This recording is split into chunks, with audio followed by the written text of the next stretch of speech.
হরে কৃষ্ণ, সবাইকে গৌর পূর্ণিমা মহোৎসবের শুভেচ্ছা। আজকে আমি গৌরাঙ্গ মহাপ্রভুর জন্মলীলা শোনাবো। এই সম্পূর্ণ অংশটি শ্রী শ্রীমৎ জয়পতাকা স্বামী মহারাজের গৌরাঙ্গ নামক বইটি থেকে সংগৃহীত। যুগাবতার। পরমেশ্বর ভগবান শ্রীকৃষ্ণ ব্রহ্মার একদিনে একবার এই পৃথিবীতে অবতরণ করেন। সত্য, ত্রেতা, দাপর ও কলি এই চারটি যুগ 1000 বার আবর্তিত হলে ব্রহ্মার একদিন হয়। শ্রীকৃষ্ণ দাপর যুগে অবতরণ করেন, আর শ্রী চৈতন্য মহাপ্রভু অবতরণ করেন কলহ ও কপটতাপূর্ণ কলিযুগে, যা প্রায় 5000 বছর আগে শুরু হয়েছে। কলিযুগে সুখী হওয়া খুব দুষ্কর ব্যাপার, কিন্তু এ যুগের একটি বিশেষ গুণ রয়েছে।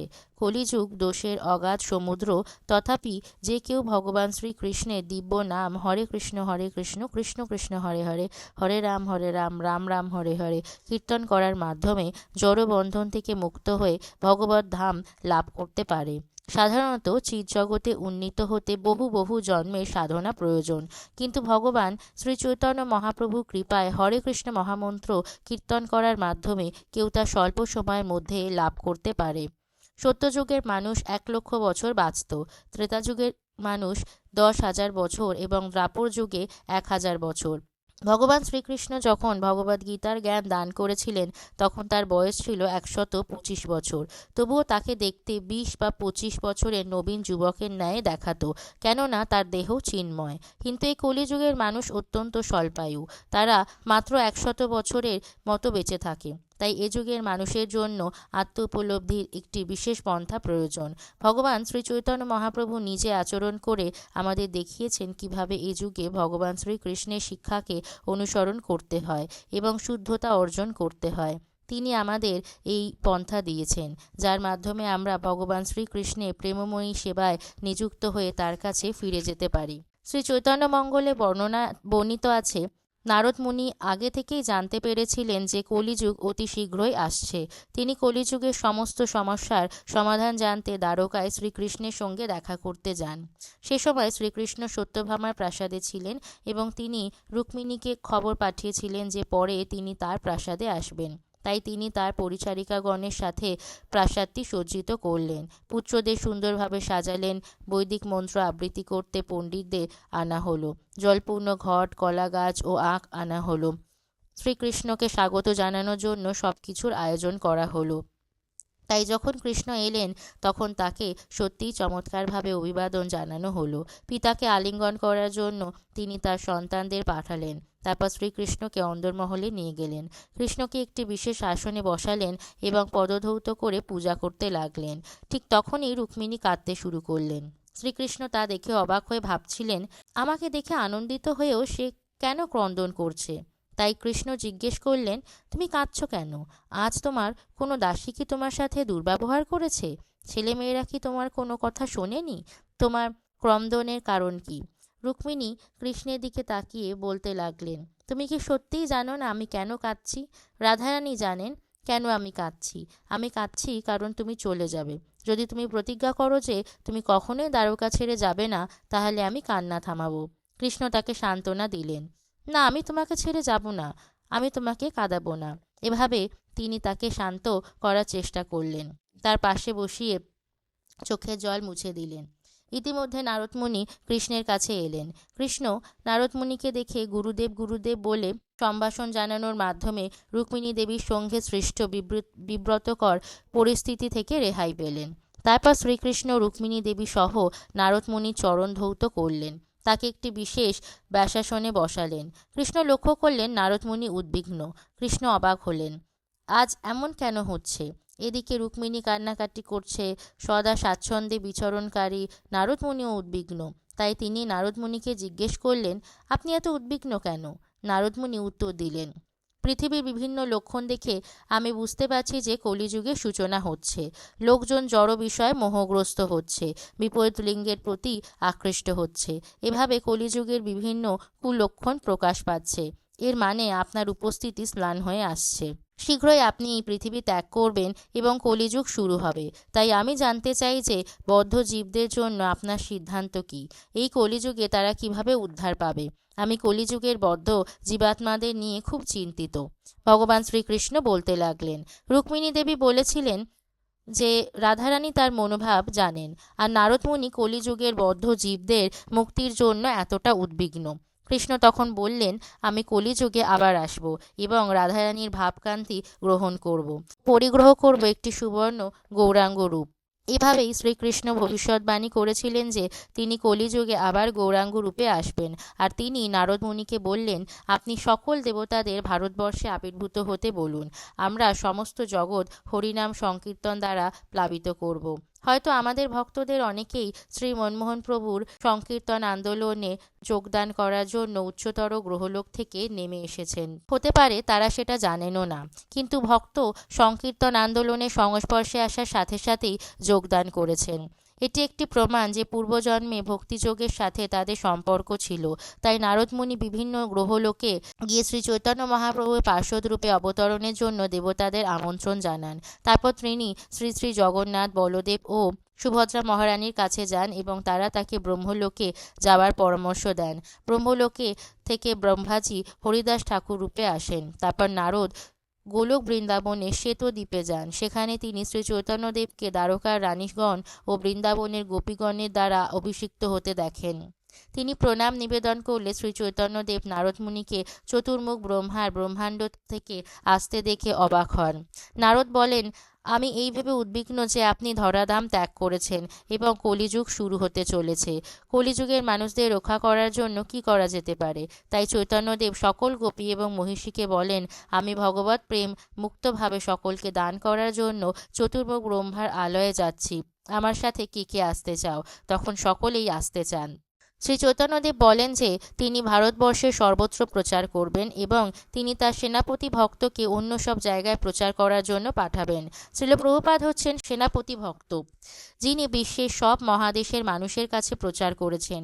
শ্রীমতী রাধারানী গদাধর রূপে, নারদ শ্রীবাস রূপে এবং সত্যভামা জগদানন্দ পণ্ডিত রূপে আবির্ভূত হন।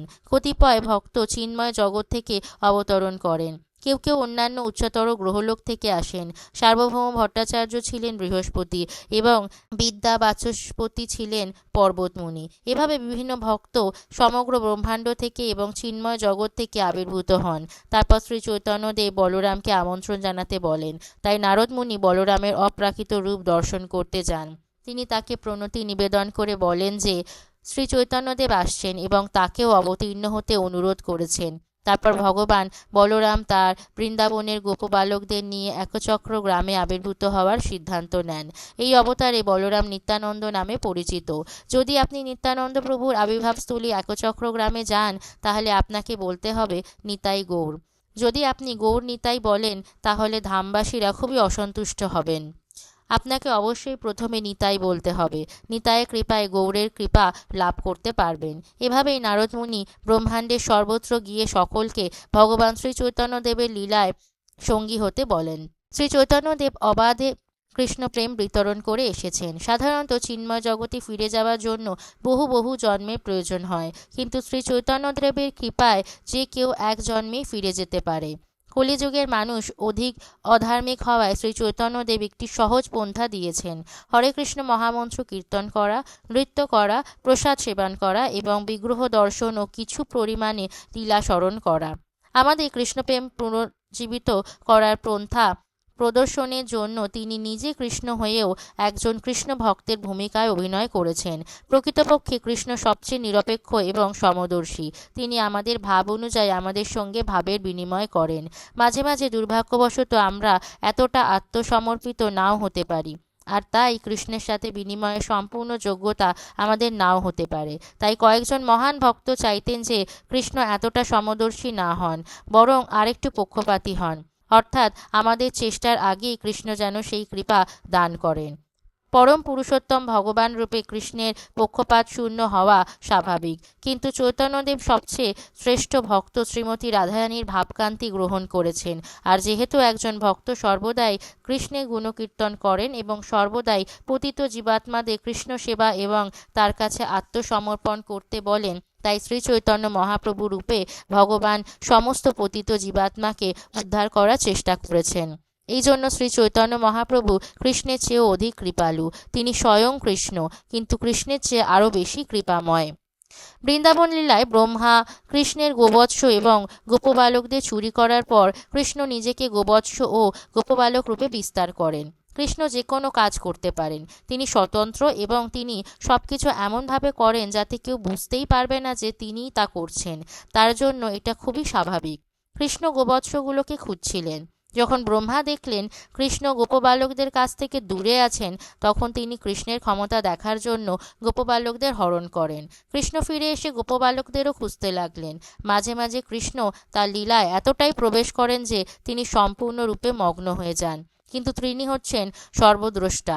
তাই তিনি বুঝতে পারলেন যে ব্রহ্মা বালকদের নিয়ে গেছেন এবং তিনি ভাবলেন, আচ্ছা, ব্রহ্মা চালাকি করেছে, ঠিক আছে। কৃষ্ণ নিজ দেহ থেকে সে সব গোপবালক এবং গোবৎস সবাইকে প্রকাশ করলেন। অবশ্য ব্রহ্মা ইতিমধ্যে তার ধামে চলে গিয়েছিলেন, কিন্তু এরপর তিনি চিন্তিত হয়ে ফিরে এলেন। এর মধ্যে 1 বছর কেটে গেল। ব্রহ্মা গোবৎস ও গোবালকদের মায়েদের আনন্দদানের জন্য এসব লীলার আয়োজন। তারা সবাই কৃষ্ণকে খুব ভালোবাসতেন।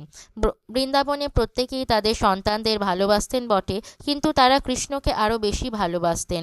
তারা কৃষ্ণকে ছাড়া থাকতে পারতেন না। কৃষ্ণ ছিলেন সব কিছুর কেন্দ্রবিন্দু। নন্দ মহারাজ ও যশোদা মাতার সরাসরি কৃষ্ণের পিতা ও মাতা হওয়ার সুযোগ হয়েছিল, কিন্তু কৃষ্ণ 1 বছরের জন্য বৃন্দাবনের প্রত্যেককে তার পিতামাতা হওয়ার সুযোগ দিয়েছিলেন।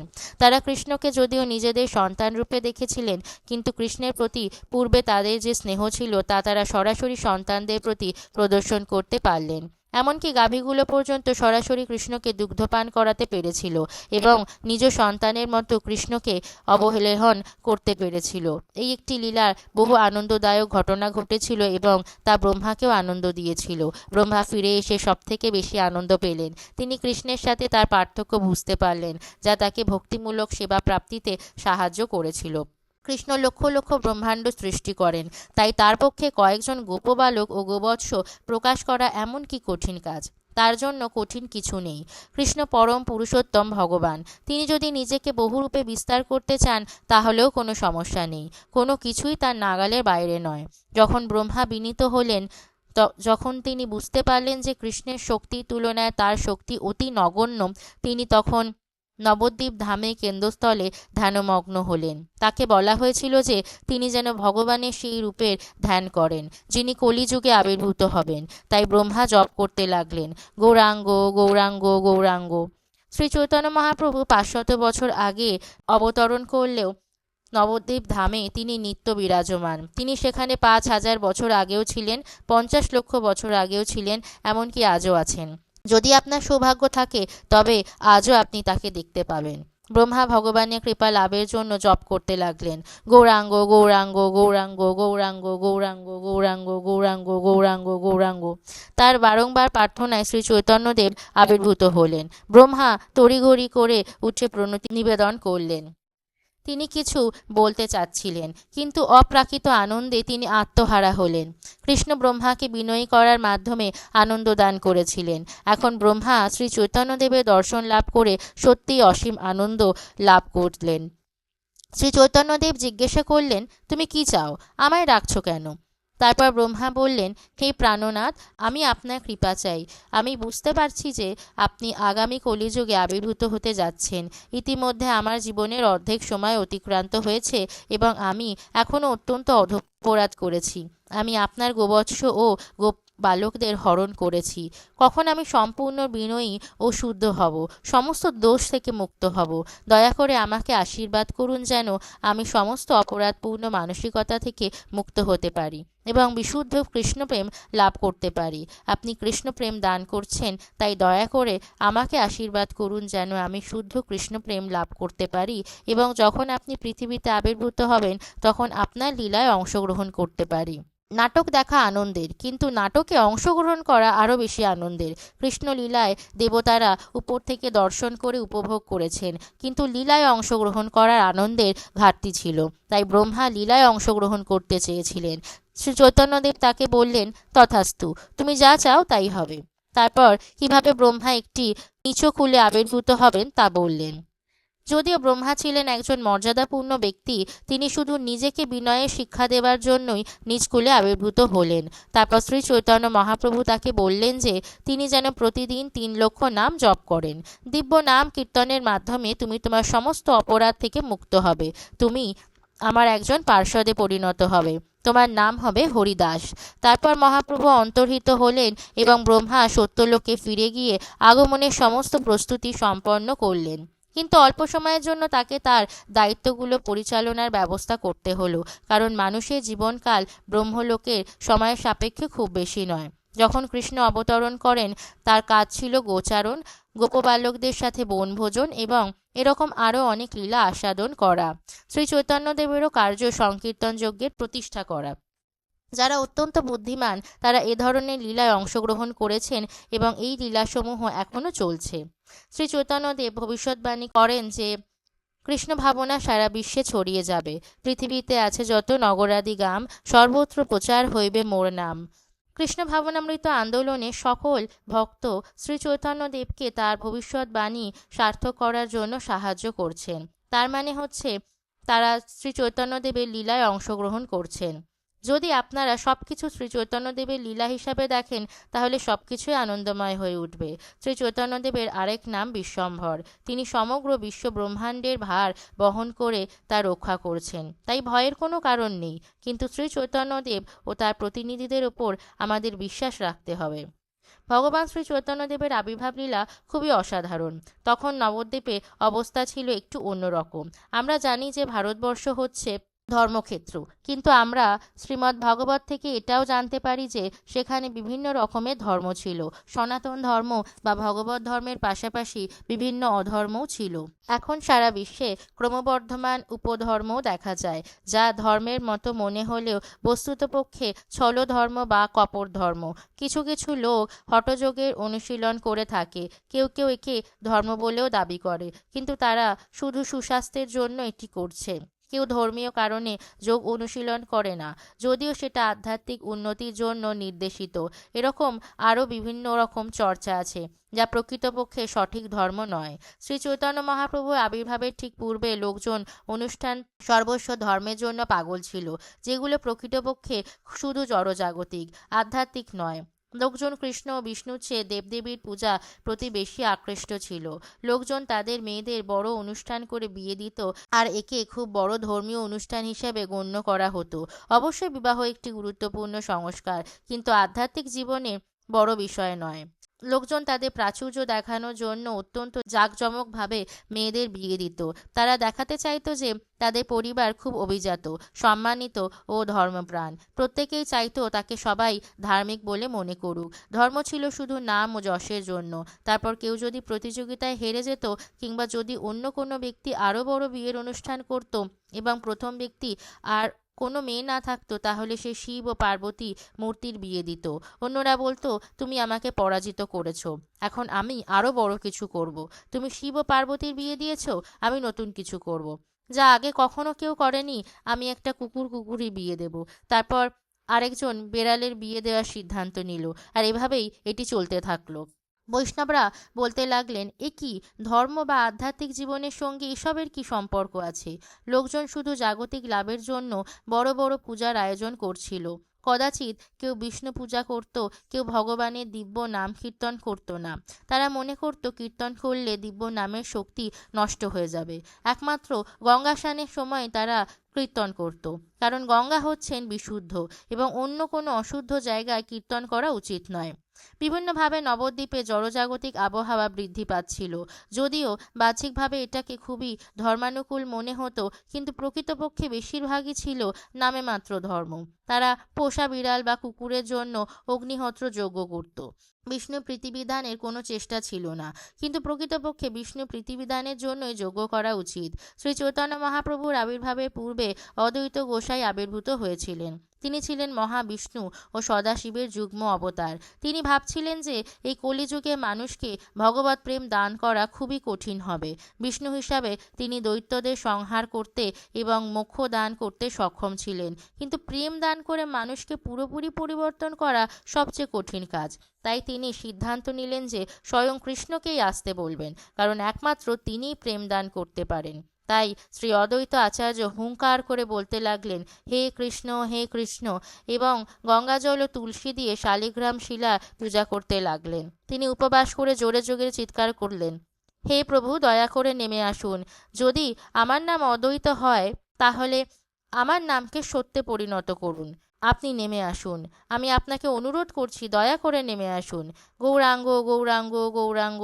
শ্রীবাস ঠাকুরও প্রকৃত ভগবত ধর্ম প্রতিষ্ঠা করতে নেমে আসার জন্য কৃষ্ণের কাছে প্রার্থনা করেছিলেন। তাই ভগবান জগন্নাথ মিশ্র ও শচীমাতার পরিবারে আবির্ভূত হলেন।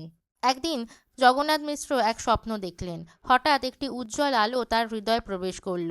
তিনি দেখতে পেলেন কৃষ্ণ তার হৃদয়ে অবস্থান করছেন এবং তার হৃদয় থেকে শচীমাতার হৃদয়ে প্রবেশ করছেন। তারপর শচীমাতার গর্ভে প্রবেশ করছেন। এটি ছিল একটি পবিত্র গর্ভধারণ, একটি অপ্রাকৃত স্থানান্তর। এভাবে ভগবান জগন্নাথ মিশ্রের হৃদয় থেকে শচীমাতার গর্ভে প্রবেশ করলেন। জগন্নাথ মিশ্র লক্ষ্য করেছিলেন শচীদেবী আরও সুন্দর হয়ে উঠেছেন। তাকে দেখতে লক্ষ্মী দেবীর মতোই লাগছে। একজন লোকজন স্বেচ্ছায় দ্বারে এসে বলতো, হে ব্রাহ্মণ, কিছু অর্থ গ্রহণ করুন। তাকে ভিক্ষা করতে হতো না, বিভিন্ন লোকজন এসে ভিক্ষা দিয়ে যেত। তিনি পূর্বে কখনোই ধনী ছিলেন না। ভাগ্যদেবী যেন তার গৃহে পদার্পণ করেছেন, তাই সবকিছুই শুভ লক্ষণযুক্ত হয়ে উঠেছিল। জগন্নাথ মিশ্র শচীদেবীকে বললেন, হে প্রিয় পত্নী, লোকজন এসে আমাকে অর্থ প্রদান করছে, তার মানে কি? শচীদেবী বললেন, হয়তো কোনো মহাত্মা আমার গর্ভে অবস্থান করে সবকিছুকে মঙ্গলময় করে তুলেছেন। আমি প্রায়ই স্বর্গের দেবতাদের এসে প্রার্থনা করতে দেখেছি। অনেক দেবতা এসে শ্রী চৈতন্যদেবের কাছে প্রার্থনা করছিলেন, ওং নমো ভগবতে বাসুদেবায়, জয় জয় শ্রী চৈতন্য, জয় নিত্যানন্দ, জয় অদ্বৈত চন্দ্র, জয় গৌরভক্তবৃন্দ। হে গৌরাঙ্গ, হে প্রিয় কৃষ্ণ, আমরা বুঝতে পারছি যে আপনি এই কলিযুগে গৌরাঙ্গ রূপে আবির্ভূত হতে চলেছেন। প্রতি যুগেই আপনি অবতার রূপে আসেন, এসে মুক্তি প্রদান করেন, কিন্তু কৃষ্ণপ্রেম দান করাটা আপনার জন্য বিরল। কিন্তু এই অবতারে আপনি ভগবত প্রেম অকাতরে দান করতে যাচ্ছেন। আমরা স্বর্গলোক থেকে আপনার আশীর্বাদ লাভের জন্য এসেছি।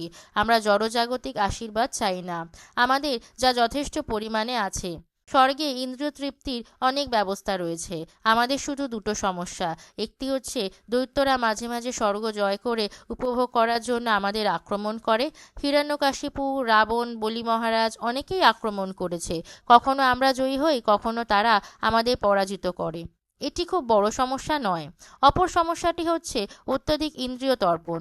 অপ্সরা, গন্ধর্ব, সুন্দর, নদ নদী, বাগান, অসীম ক্ষমতা, ইন্দ্রিয় তর্পণের এত বেশি সুযোগ সুবিধা এখানে রয়েছে যে আমরা আপনার প্রেমময়ী সেবা বিস্মৃত হয়েছি। অত্যাধিক ইন্দ্রিয় তৃপ্তির জন্যই আমরা আপনার ভালোবাসা থেকে বঞ্চিত।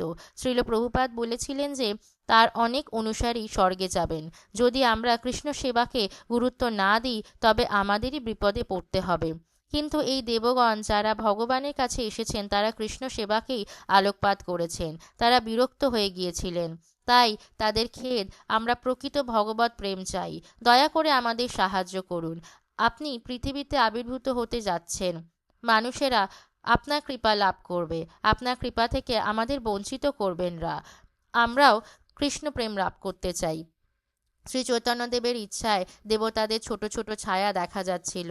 শচীমাতা বললেন, এ কি, আমার ঘরে কে? হে নরসিংহদেব, আমাদের রক্ষা করুন, ভূত প্রেত আসছে। জগন্নাথ মিশ্র ও শচীমাতা তাদের অনুভূতিগুলো মিলিয়ে দেখলেন। তারা বুঝতে পারছিলেন যে বিশেষ কিছু ঘটতে যাচ্ছে। শচীমাতার গর্ভকাল ৯ মাস অতিক্রান্ত হয়েছিল। আজকাল ৯ মাস হবার পর প্রসব না হলে লোকজন দ্রুত সিজারের ব্যবস্থা করে, কিন্তু ভগবান ১৩ মাস মাতৃগর্ভে ছিলেন।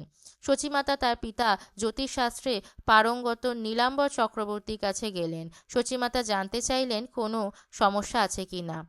নীলাম্বর চক্রবর্তী বললেন, সবকিছু ঠিক আছে, তোমার ছেলে বিশেষ এক পূর্ণিমাতে আবির্ভূত হবে। শ্রী চৈতন্যদেবের আবির্ভাবের শুভ দিনটি ছিল ফাল্গুনী পূর্ণিমার দিন এবং একই সাথে চন্দ্রগ্রহণের দিন। বৈদিক বিধান হচ্ছে গ্রহণকালে সবকিছু কলুষিত হয়ে যায়, তাই কলুষমুক্ত হওয়ার জন্য ওই দিন পবিত্র নদীতে গিয়ে দিব্য নাম কীর্তনযোগে স্নান করতে হয়। তাই প্রায় সমস্ত নবদ্বীপের হাজার হাজার মানুষ গঙ্গায় গিয়ে কীর্তন করতে থাকে, গোবিন্দ গোবিন্দ, হরে কৃষ্ণ, হরিবোল। মুসলিমরা এসব দেখে বলতে থাকে, এই হিন্দুরা এসব কি করছে? তারা বলছে হরি বল হরে কৃষ্ণ। তাই যদিও মুসলিমদের বিশ্বাস ছিল না, তারাও ভগবানের দিব্য নাম কীর্তন করতে লাগলো। তারা হিন্দুদের ব্যঙ্গ, বিদ্রূপ বা ঠাট্টা করছিল, কিন্তু যেভাবেই হোক তারাও কীর্তন করছিল। সেই শব্দ তরঙ্গে বাতাস মুখরিত হলো। শ্রীবাস ঠাকুর বলতে লাগলেন, অনেকেই বলে এই গ্রহণ অশুভ, কিন্তু দেখো প্রত্যেকেই কিভাবে দিব্য নাম কীর্তন করছে। এ তো খুবই শুভ সময়, প্রত্যেকেই কীর্তন করছে, হরি বল হরি বল। এভাবে গঙ্গা থেকে আসা শ্রীকৃষ্ণের দিব্য নামোচ্চারণে মুখরিত হয়ে উঠল। তাই শ্রীবাস ঠাকুর সহ অন্য ভক্তরা খুব আনন্দিত হলেন। সাধারণত লোকজন উচ্চ স্বরে কৃষ্ণ নাম করত না। স্মার্ত ব্রাহ্মণরা বলতেন যে উচ্চ স্বরে হরিনাম করা অপরাধ, নাম তার শক্তি হারাবে। যেহেতু লোকজন অশুদ্ধ, তাই তাদের উচ্চ স্বরে কীর্তন করা উচিত নয়। কিন্তু যখন তারা গঙ্গায় ছিল তখন তা অনুমোদিত ছিল, কারণ গঙ্গা পবিত্র। তাই সবাই তখন কীর্তন করছিল। বৈষ্ণবেরা খুব খুশি হয়েছিল। তারা ভাবছিলেন, এই দিনকে কেন অশুভ দিন বলা হচ্ছে? এই দিনটি বছরের শ্রেষ্ঠ দিন। প্রত্যেকেই পবিত্র নদীতে স্নান করছে, নৃত্য করছে, ভগবানের নাম কীর্তন করছে।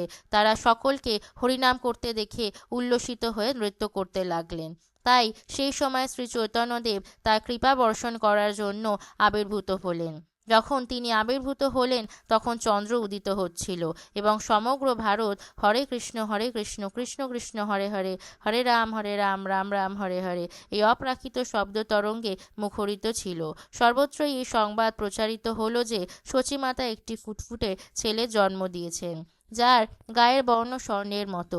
তাই সকল প্রতিবেশী মহিলা সেই ছেলেকে দেখতে এলেন এবং ব্রাহ্মণ মহিলারা তার কপালে দূর্বা ও হরিদ্রা মিশ্রিত চাল দিয়ে আশীর্বাদ করতে লাগলেন। এটি ছিল অত্যন্ত আনন্দঘন ও উৎসবমুখর মুহূর্ত। এমনকি উচ্চতর গ্রহলোক থেকেও কেউ কেউ ভগবানকে দর্শন করার জন্য নেমে আসতে লাগলেন। দেবদেবীরা ব্রাহ্মণ ও ব্রাহ্মণীর বেশ ধারণ করেছিলেন। সচিমাতা অবাক হয়ে ভাবতে লাগলেন, এত লোক কোথা থেকে আসছে? জগন্নাথ মিশ্র ছিলেন একজন দরিদ্র ব্রাহ্মণ, কিন্তু তিনি মনে মনে অনেক গাভী দান করলেন এবং দরিদ্রদের ভোজন করালেন। এমন একটি সুন্দর পুত্র সন্তান লাভ করে তিনি অত্যন্ত আনন্দিত হলেন। অদ্বৈত গোসাই অত্যন্ত আনন্দিত হয়ে শান্তিপুরে নৃত্য করতে লাগলেন। ফুলিয়াতে হরিদাস ঠাকুর সমাধিস্থ হয়ে হরে কৃষ্ণ মহামন্ত্র কীর্তন করতে লাগলেন। এভাবে সকল বৈষ্ণব তাদের হৃদয়ে অপ্রাকৃত আনন্দ অনুভব করতে লাগলেন, কারণ পরমেশ্বর ভগবান আবির্ভূত হয়েছেন। পরদিন অদ্বৈত আচার্য শ্রী সীতা ঠাকুরানী শ্রী চৈতন্যদেবকে দর্শন করতে এলেন। তিনি অত্যন্ত অভিজাত ছিলেন। যেহেতু অদ্বৈত ছিলেন সকল ব্রাহ্মণ বৈষ্ণবের মধ্যে অগ্রগণ্য, তাই সীতা ঠাকুরানী শ্রী চৈতন্যদেবের জন্য বিশেষ উপহার সামগ্রী নিয়ে এলেন। সুগন্ধি তেল, শস্য দানা এবং শিশু নিরাপত্তার জন্য একটি বাঘের নখ দিলেন। শিশুরূপে ভগবানকে অবতীর্ণ হতে দেখে তিনি অত্যন্ত আনন্দিত হলেন। হরে কৃষ্ণ। এবছরে আমরা গৌর পূর্ণিমাতে দেখতে পাচ্ছি যে চন্দ্রগ্রহণ হচ্ছে, তাই আমরাও হরিনাম বেশি বেশি করে হরিনাম জপ করতে পারি, গৌরাঙ্গ মহাপ্রভুর নাম জপ করতে পারি। এটি হচ্ছে সব থেকে শুভ জিনিস করার জন্য। তাই সবার কাছে প্রার্থনা, আপনারা সবাই বেশি করে হরিনাম জপ করবেন, ভগবানের নাম স্মরণ করবেন, ভগবানের লীলা স্মরণ করবেন। আর এই অংশটি ভালো লাগলে অবশ্যই কমেন্টে লিখবেন হরে কৃষ্ণ হরি বল। আর চ্যানেলটি সাবস্ক্রাইব করবেন আর অন্যদের সাথে শেয়ার করবেন। হরে কৃষ্ণ হরি বল। ধন্যবাদ।